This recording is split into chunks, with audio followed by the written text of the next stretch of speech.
Welcome to the Lucious Lyran podcast, where we dive deep into the mysteries of the universe and our place in it. I am your host, Lucious Lyran. Today, we will be continuing our discussion on the Great Mother and how hidden information and controlled narratives have played a major part in our society for well over 3,000 years. And probably more. Who knows? But we do know for sure, at least 3,000 years, for sure.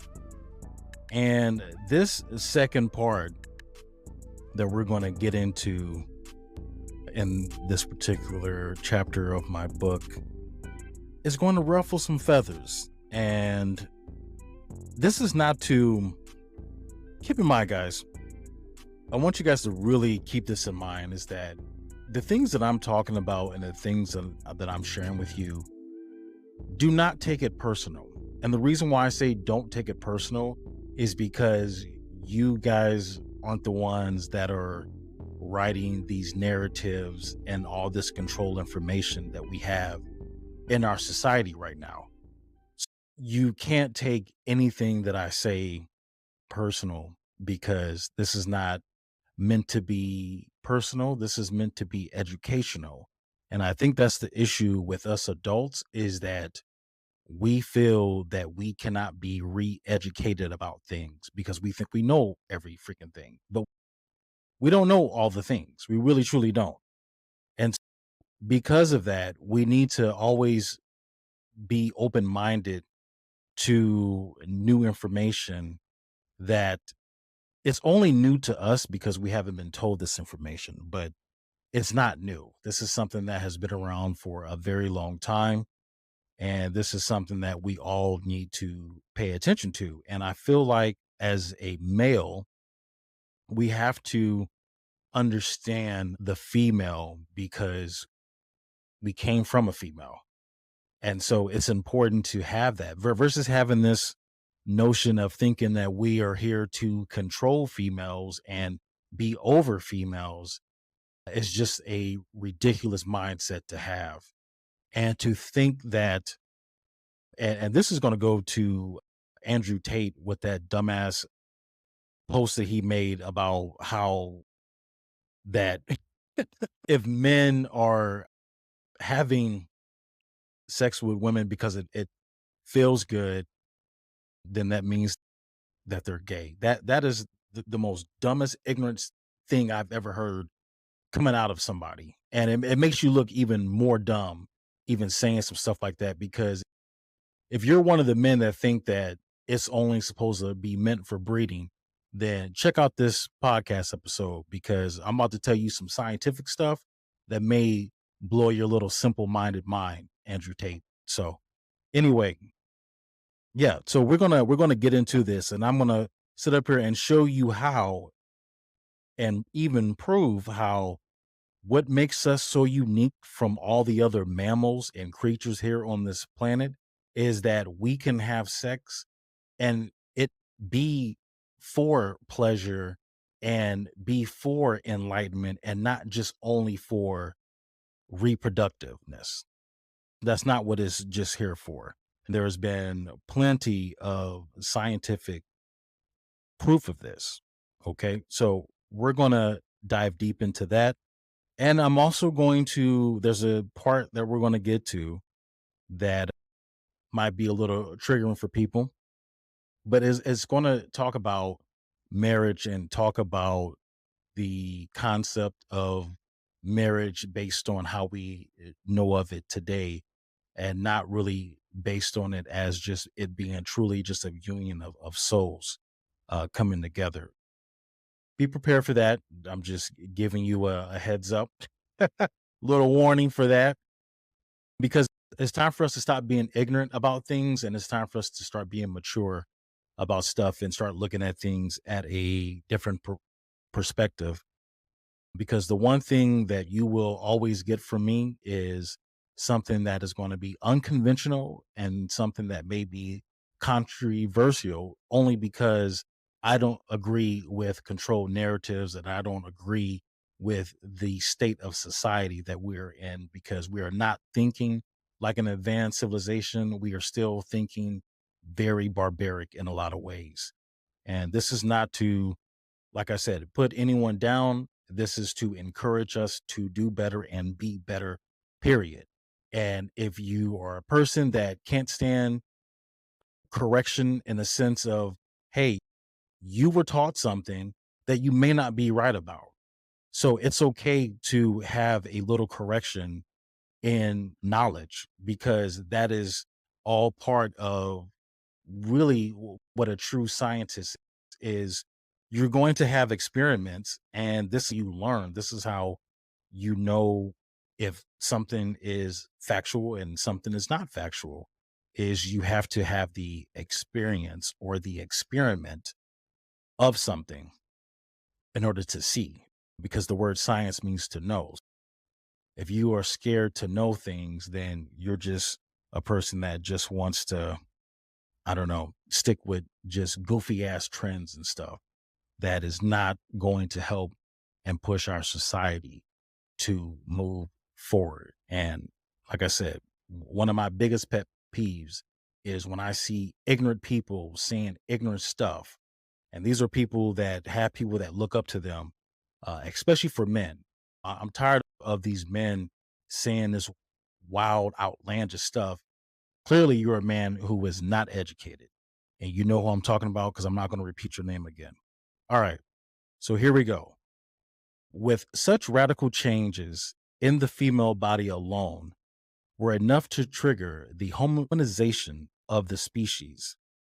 Human beings, with these changes, became the only creatures on Earth from whom copulation can occur anytime for non reproductive purposes. Human sex thus became a multi purpose activity. It can happen for emotional bonding, for social bonding, for pleasure, for communication, for shelter and comfort, for personal release, for escape, as well as for reproduction of the species. Okay. If you need to replay that, just go ahead, wind the video back up. If you watch it on YouTube or whatever streaming platform you're listening the audio on, play that back and you may need to write that down. That way, when you do see ignorant people on social media say something else, you can hit them with this. This is one of the original and major determining differences between humans and all other animals, birds, reptiles, insects, fish, worms, from whom copulation exists only and solely for species reproduction. The human race has been definitely shaped by the evolution slash revolution. And also, I will also integrate the fact that we've also had an intervention that has happened within our evolution due to the Anunnaki, but that's a whole other topic we'll get into a little later. Of the female body into a capacity for non reproductive sex. This is not just a physical fact, it is a cultural, religious, and political fact of primary significance. Many feminists today are unsure whether studies of evolution biology or of religious mythology can have political relevance for the contemporary woman. We believe that nothing could be more politically relevant than knowing why we got where we are now. Okay. This is why studying science and studying the anatomy of the human, not just from the male perspective, because the male hasn't been around here the longest. This is why when we trace back human lineage, we have to trace back the maternal lineage. It's the strongest, it's been here the longest. Okay. This is important to know this. And then that way we won't have all this ignorant information that be floating around social media so much, because of not being taught this. And it's not our fault that we're not taught this. It is fault to the ones who are controlling information and narratives. These are the people that are the ones that are at fault. because they're putting out misinformation. Because as long as you keep us divided with that Constantine energy of divide and conquer, then how can we ever work together? And we won't have all this battle of the sexes and all this stuff, because we were all female at one point. We were all one one group, and then because of something that happens where a change happens with that female to become male, this is some cool shit. This is cool. I think why we didn't learn this in school? Why? Control narratives. And the control narratives came from the top of the pyramid, which is the Church Institute up in the Vatican.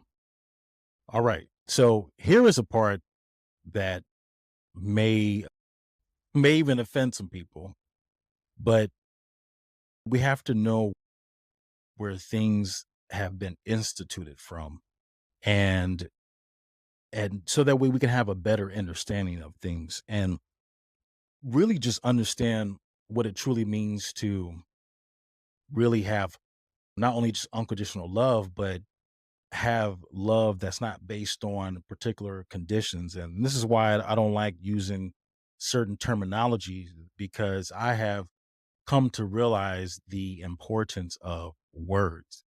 And it's important for me to understand what words actually mean. Because when you have the understanding of, okay, what this word means, for instance, I have lights on right now to light up this video. Okay, this whole time we've had things called lamps. But then when you go and look it up in the Webster dictionary of what a lamp means, lamp has nothing to do with light. It has nothing to do with turning something on. The word lamp has to do with something being enchanted, like genie in the lamp. That's what it says in the Webster dictionary. So it has nothing to do with turning the light on at all.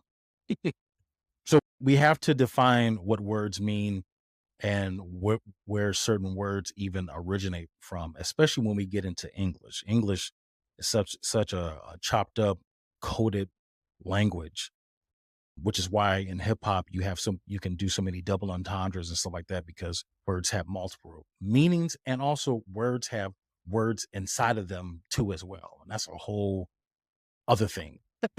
All right, so let's get back into it. The institution of marriage is based on the religion of male groups. Women were in rulership before the patriarchy of man made religion came on the scene. These women, who were known as witches, were actually called sacred priestesses, aka divine women. They practice earth magic known as occult science. Our whole system of how we conduct ourselves is based on religion. From the way we exchange money to laws and government, all is based on man made religion that dates back to the Council of Nicaea. Marriage comes from the word marry. In ancient Egypt, Mary, which was spelled Mary, meant beloved. In religion, to marry someone means that you are in a legal contract by which the husband controls the woman, aka Mary, which is a feminine word. When you say that you are going to marry someone, that means that the female is under the control of the husband. The word husband means to govern or master, one who governs the land, which land is Mother Earth, aka Tiamat. Some of y'all call her Gaia, that's Greek, but I like to call her by her ancient name, which is Tiamat. So the woman's body is considered the land, since religion says that the man was meant to oversee the land and do whatever he wants to do, which, in my opinion, is rape. That's what that is. It is rape. Because here's the other thing, too. And this is something that you have to also admit if you want to partake in religious beliefs, especially when it comes to Mary. So if a woman who was supposed to have been married to Joseph who was also a virgin. When you go and you look up that word from the Greek, it doesn't mean someone virgin, meaning like a person who never had sex before. It meant someone who was like a young woman, okay, or a young maiden. So if she conceives from God, okay, which was nothing consensual, then you have to admit the fact that Mary was raped, which is why it's okay for these men to go ahead and marry and oversee the land, because, yeah, it is a contract. Because when you look at marriage in the Bible, it was always something where a man would go ahead and pay the father so that he could marry one of his daughters in a legal like contract. Like it's almost like having a land deed. Okay. That's why even today, when you go, even if you don't marry, even in religion, so to speak, by having a priest or whatever, even if you marry just by a judge, you still have a legal contract, which technically is a land deed for the man to say that you basically are in ownership of this woman. Mother Earth has been raped by men, and so have her daughters on this planet. The woman became the property of man according to marriage. This is how it originally started, which is based on the control of women, meaning that man wanted to control life. This is why we're having abortion issues right now. Still to this day in 2024, men are still trying to control life. Guys, I'm not making this up. I am not making this up. It is blatantly in our faces. And because we're not told this perspective from this way, the way that I'm sharing, this is why we don't know these things. And why this type of mindset has been getting away for years, because we are very uneducated about these things. This is why knowledge is important. Okay. Because if I'm going to take any reference or anything from the Bible that I think is probably the most smartest thing ever said by this particular God, is that the people perish due to a lack of knowledge. It never said people perish due to a lack of faith or belief. It said due to a lack of knowledge. Makes a lot of sense why you have to control information and why you have to control narratives, why you have to control TikTok and control what's being said and shared on TikTok. And you got to make it into a law. You know how many other stuff need to be to a law, but yet you clowns sit up here and went ahead and decided that you were so focused on trying to make a social media platform into a law, but yet you ain't changing all these other laws around here. Foolery. A bunch of clowns. Y'all a bunch of clowns to me. Seriously. But life is out of his control, and he will never have that power, which is why man has gone mad, acting like a bunch of barbarians. Not advanced civilization, a bunch of barbarians. Did you know that the term wife means to veil or to twist? Remember, this all goes back to the system of religion that involved males of many different cultures, not just so called white males, but also black, yellow, brown, etc. So our concept of marriage only comes from religion, which I do not support at all. And therefore, I don't support marriage or want a wife. I want sacred marriage, which deals with connecting to the soul, whether it be a soulmate or a twin flame. With that kind of marriage, people are more energetically connected, which helps with having a balanced relationship with someone that is long lasting. And I don't want a wife because I'm not trying to veil my beloved. I want to worship her like the goddess that she is. And I want a goddess slash priestess, not a wife, a queen consort, if you will. Another point is that marriage is based on a written contract, not a soul contract. When coming together energetically, but one in which you have to pay money for loving this person, which is ridiculous to me. Let me make one thing clear: love is free. You should not have to pay any kind of fee for wanting to spend the rest of your life with someone. That is such a terrible concept, and I can't believe it's even a law. Religion has too much of a bondage over humanity and the power of fear, which is weakness. Anyone who uses fear tactics is a weak ass person, including their God. Why do you need a marriage certificate from the government, meaning you need to have permission to be with someone, yet America is a free country? This is very confusing to me. So basically, I need permission to have sex because if I do, it is considered fornication or adultery. Silly shit, if you ask me. Really is.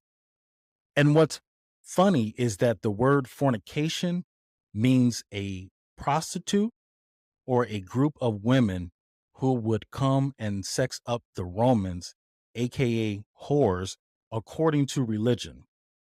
This is where all the bullshit comes from: the religious order of the Council of Nicaea, which I had spoke about previously, and I might have mentioned them too when I had did a couple of episodes on why I'm not a Christian.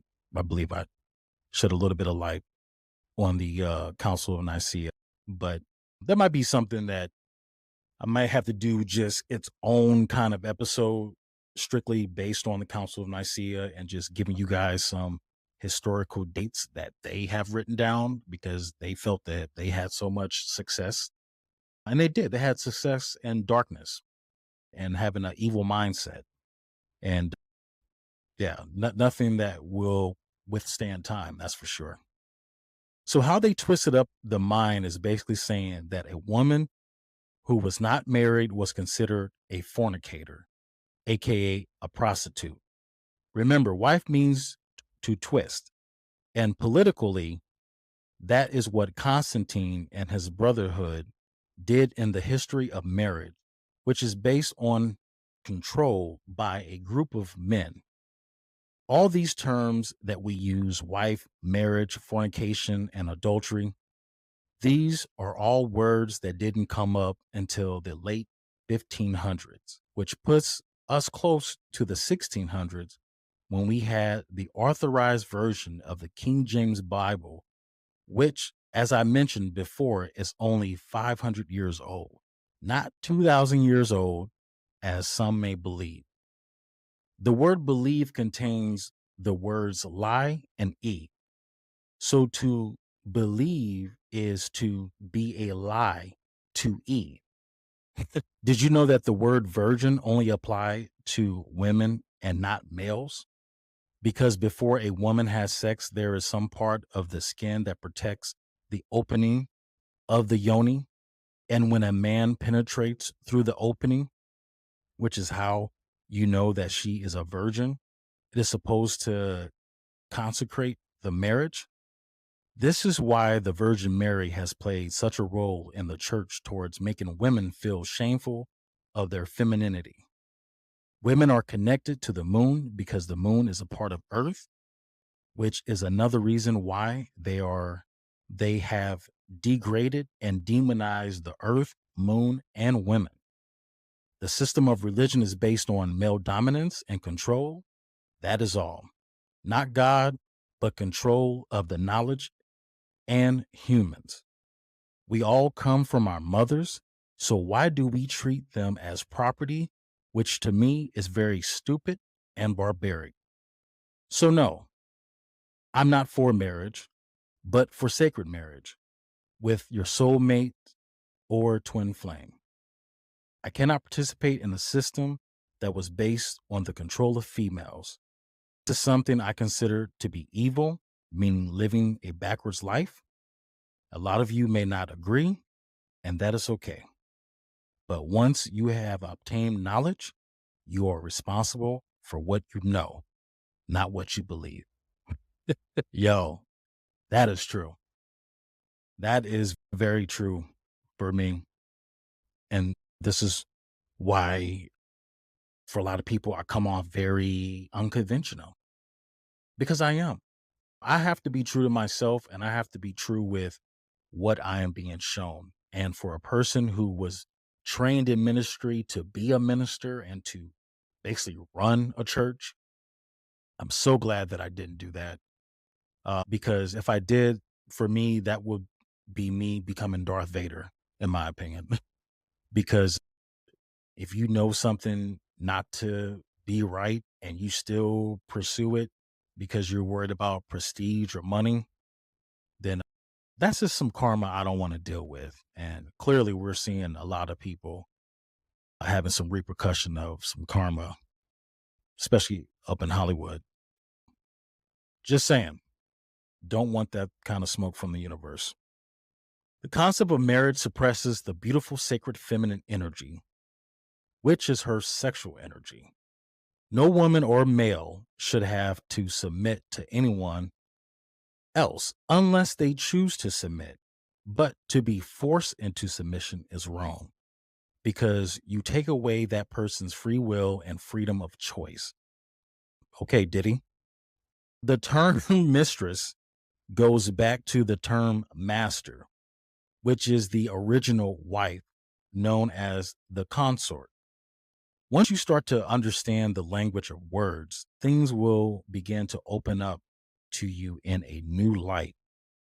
It is believed that children are placed in the mother's womb by the source, perhaps the returning spirits of a dead kin.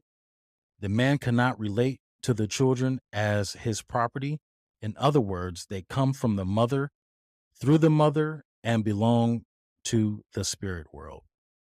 There are a fewer emotional conflicts in such cultures.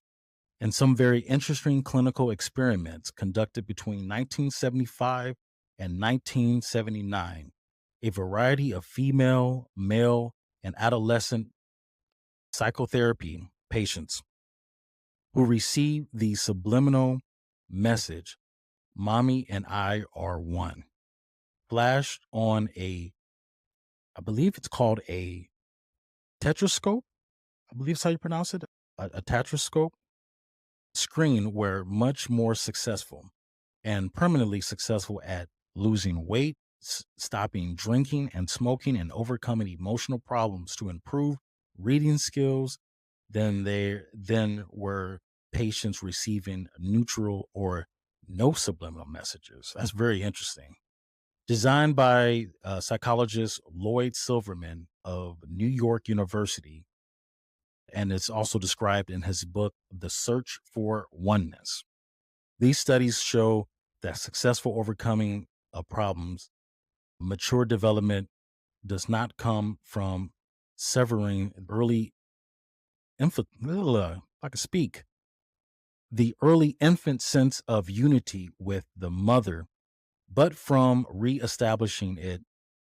The holistic point of ancient women's religion was that the mother is not one's personal maternal parent solely, but the entire community of women, the entire living earth, and beyond this, the entire surrounding and ongoing cosmic process.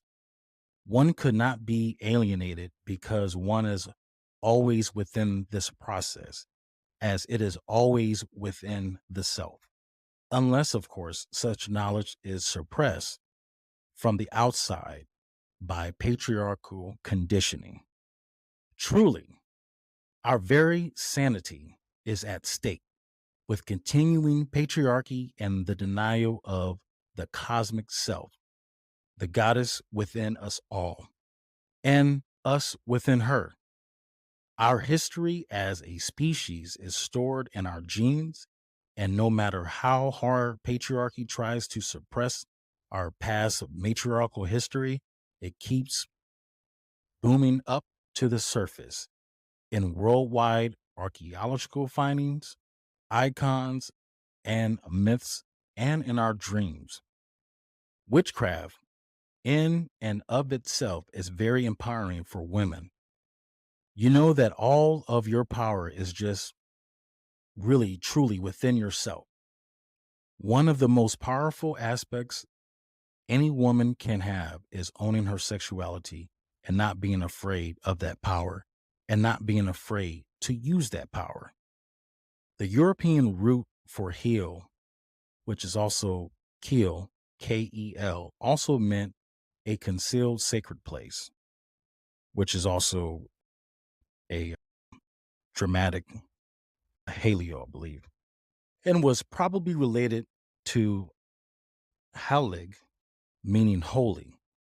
The mountain was always a generative of energy, inspiring this high state of madness and prophecy, giving oracle powers. It is the word axis where the different levels of psychic physical experience penetrate the threshold between underworld, earth, and sky, from which all creation emerges. From the mountain, the mystic grounded begins her/his ecstasy. This is why the Anunnaki mother goddess, Ninhursag, named means Lady of the Mountain, which is what Mount Sinai was all about.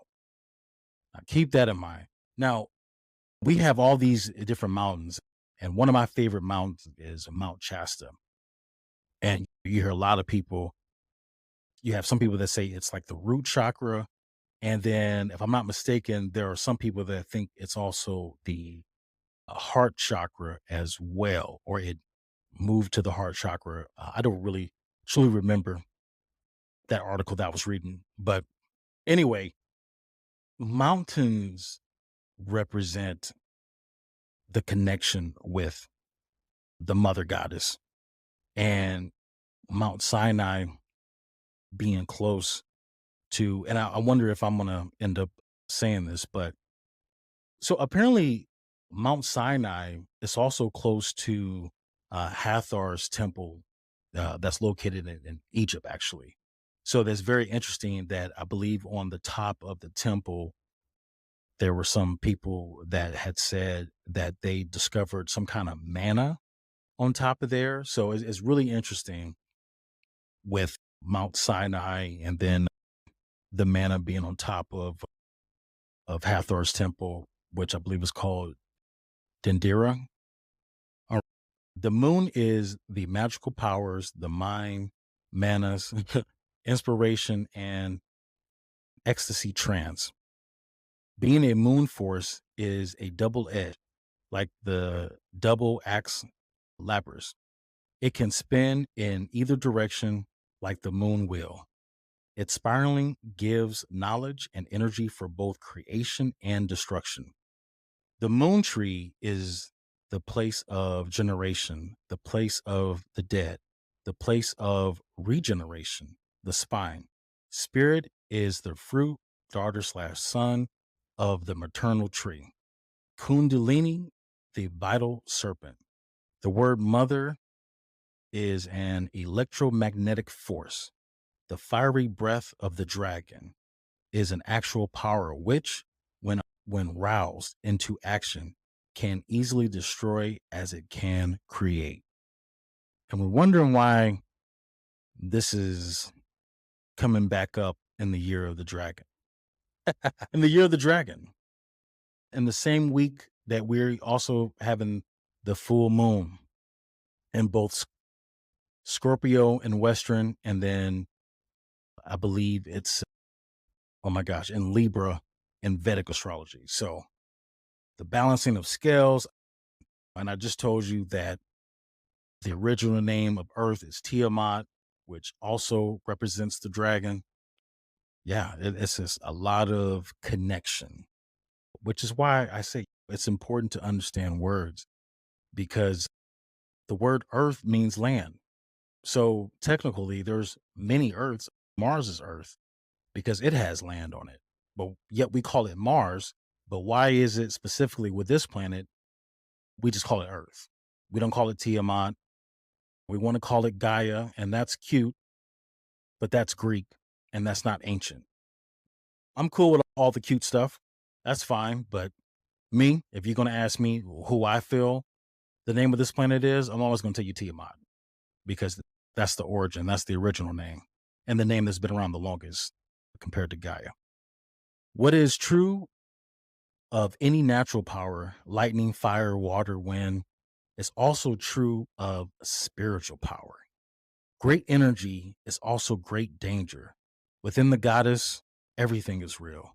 Spirit and matter are equally potent forces, and their intertwining action is constantly magic, constantly real. By separating spirit and matter, which is what religion does, and even some conscious communities do the same thing, y'all want to separate spirit and matter, is patriarchal ideology has reduced physical existence to a mere observable mechanism, so called patriarchal reality, while spiritual existence is discarded or abstracted into the imagination or the ideal, or as in the solar cults and in theological tendencies of Buddhism, Judaism, Islam, and Christianity, spirit becomes sheer being or pure existence in eternity, or absolute good, or some other intellectual abstraction wholly unrooted in cosmic process, wholly extracted from life. Spirit in matriarchal religion does not negate its bond with the mother. It is generated out of the living process in time and space. She creates, dissolves, and transforms herself as she goes.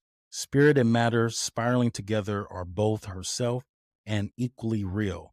And this is the spiritual reality of evolution, in which matter creates itself into consciousness, as spirit consciousness has created itself into matter. I know y'all probably watching this like, you be getting turned up. Hey, you know what? Let me tell you something. When stuff be hidden, it just be hidden, okay? When things hit. That hit for me. I gotta read that. I gotta read this part again because this needs to be said. Because I promise you, I see so many people veering off to, I don't even know what the hell, and I'm not even going to get into it on this podcast, but I know some of you guys know what I'm talking about. And that is because people don't know this information right here. They don't know it because we are so wrapped up in the patriarchal mindset that is hard, even for females on this planet, don't all get it. Okay, let's reread this. Spirit and matter spiraling together are both herself and equally real. Not saying it's not real, saying that it's only just some hologram. No, it's also equally real. And this is the spiritual reality of evolution, in which matter creates itself into consciousness, as spirit consciousness has created itself into matter. Women were everywhere the original mystic grounded healers, the ecstatic oracle prophets, and the visionary poets. Now, I was a part of the New Earth School here in PDX, so shout out to everyone that was a part of that, especially the teachers, and especially the person who also was the organizer who put this whole thing together. So shout out to you, Fern. But one of the things that was part of this class was erotic poetry, visionary poets. And they had, at the end of our semester, we got into a little group circle, and I was listening to the people that took the poetry class, which was something that I wanted to take because I'm in the process of writing my erotic romantic novel, spiritual romantic novel. And so I wanted to incorporate some juicy flow, basically. And and hearing the women, and there was also a male there as well, and to hear them speak on the freedom that they had, because I believe they wrote their poetry, and then they went to oh my gosh, like a poetry read, like spoke I think it's spoken word, right? I believe that's spoken word. And so yeah, they did that, and just to hear them just feel so liberated was so inspiring for me to hear that. And I love hearing that.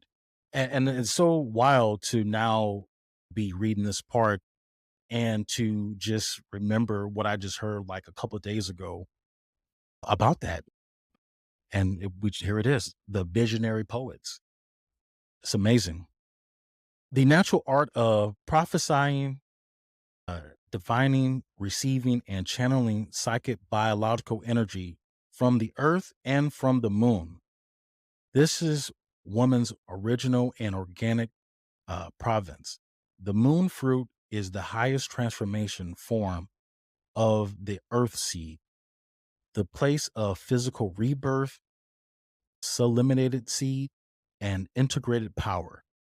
All which technique, all pagan orientation was a biomystical discipline designed to help the individual and the group channel and direct the real power of the universe, radiating into the form all of us. Repeat that again.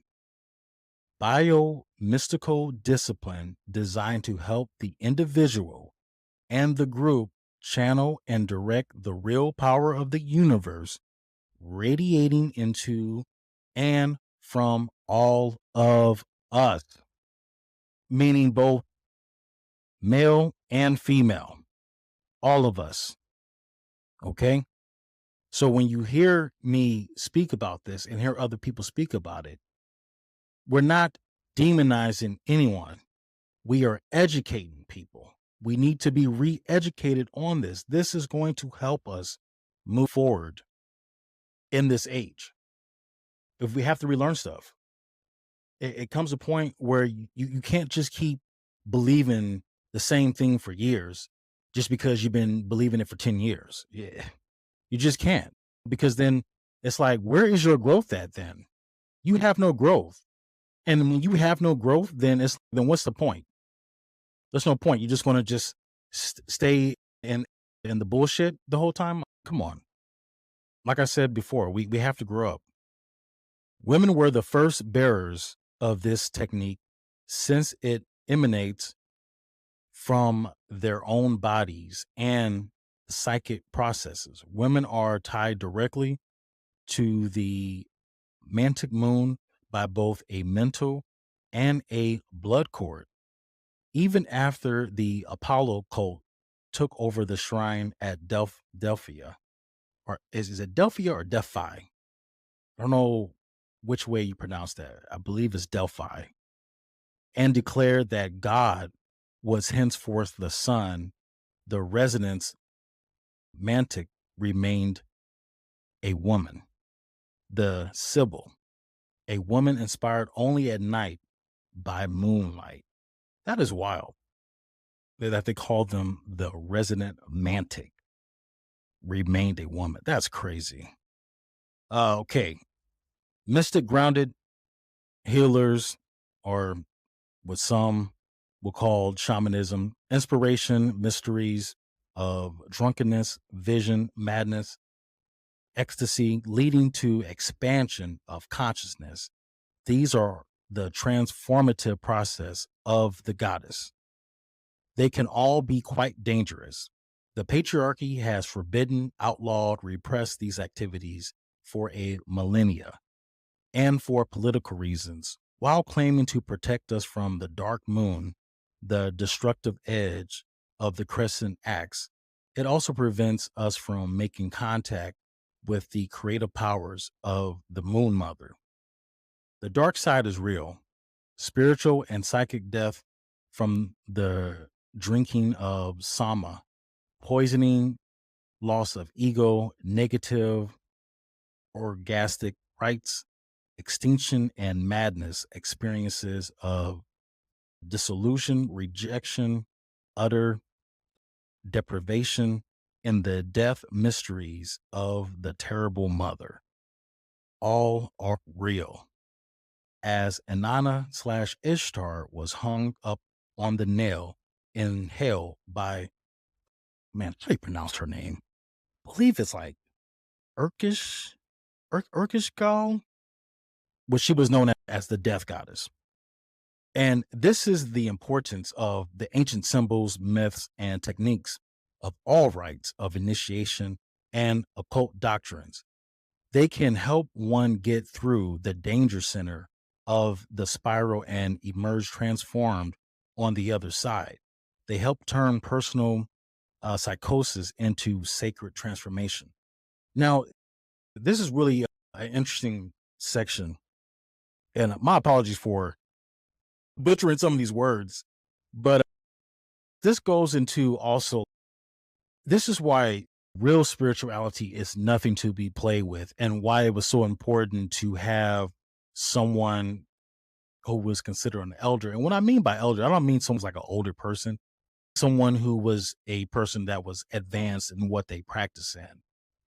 Basically, a guide, pretty much. And we need to have more guides in certain practices because you can really hurt yourself. And even when it comes to even just like tapping into Kundalini energy, that fire can get too hot to where you can really cause even some damage to the body and stuff. We have to, this is why education is important. We have to educate ourselves.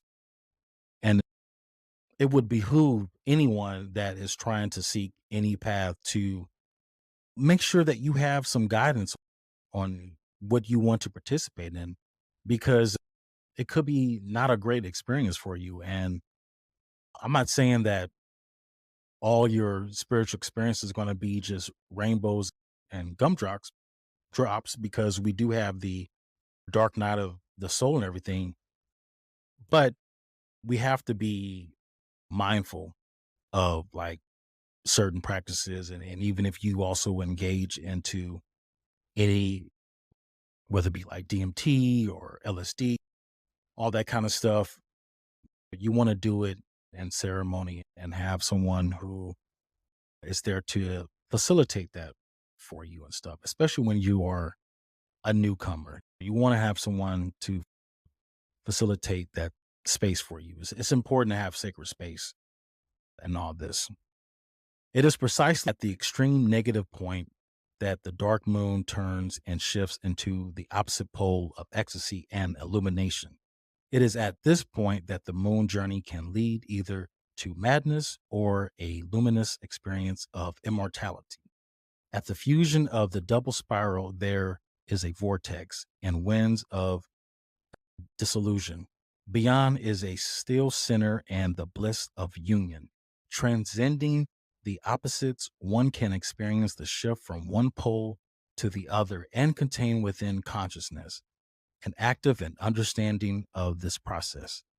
And this constitutes the core teaching of the ancient mysteries. Wow. As it has been said wisely many times, without the devil, there is no Christianity.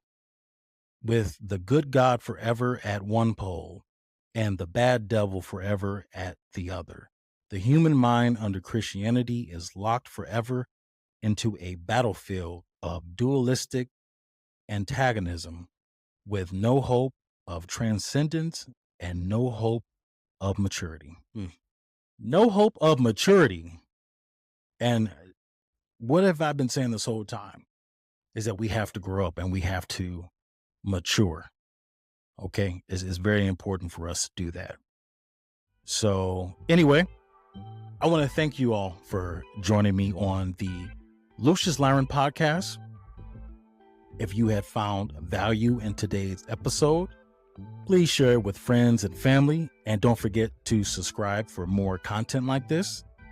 For more resources, you can check out our website at hotrs13.org. Once again, that is HOTRS 13.org. Until next time, keep making those small changes and watch how they add up to a transformed life. Stay inspired and keep growing.